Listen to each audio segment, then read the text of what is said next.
آئیے آج سورۃ الاعلیٰ کی تکمیل کرتے ہیں۔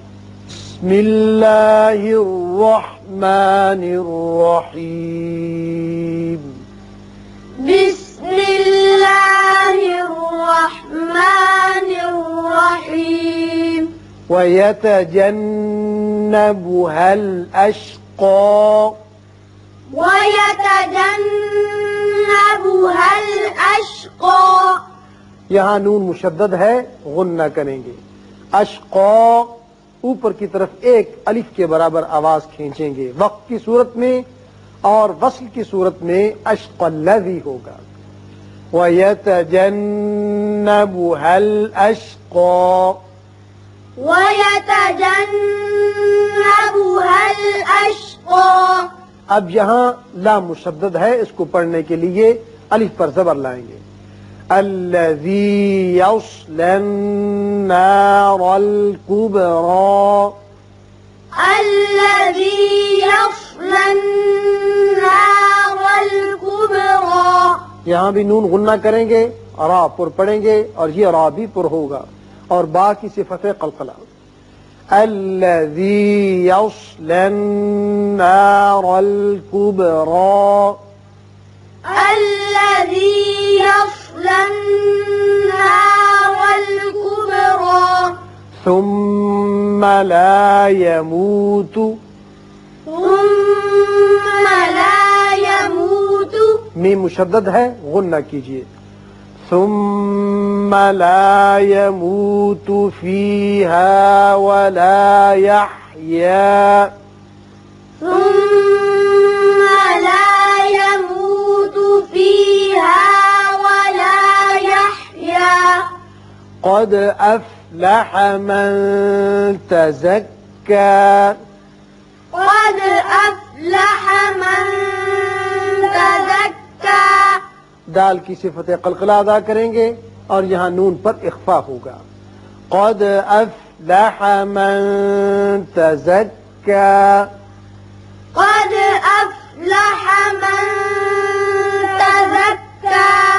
وذكر اسم، وذكر اسمه۔ را پر ہوگا۔ وذكر اسم وذكر اسمه ربه فصلى۔ ربه فصلى۔ را پر ہوگا اور صاد بھی۔ ربه فصلى۔ ربه فصلى۔ بل تؤثرون الحياة الدنيا۔ بل تؤثرون الحياة الدنيا۔ یہ حمزہ جھٹکے سے پڑھا جائے گا، تؤثرو را پر ہوگا۔ اسی طرح یہاں دیکھیے الدنیا، یہاں نون ساکن کے بعد یا ہے۔ ظاہری طور پر تو آپ سوچیں گے کہ یہاں ادغام بغنہ ہونا چاہیے، لیکن ادغام بغنہ جو ہے اس کی شرطی تھی کہ دو کلموں میں ہو، نون ساکن اور جو اس کے حروف ہیں غنے کے ادغام کے ینمو، اگر دو کلمے میں ہوں تو وہاں ادغام بغنہ ہوتا ہے۔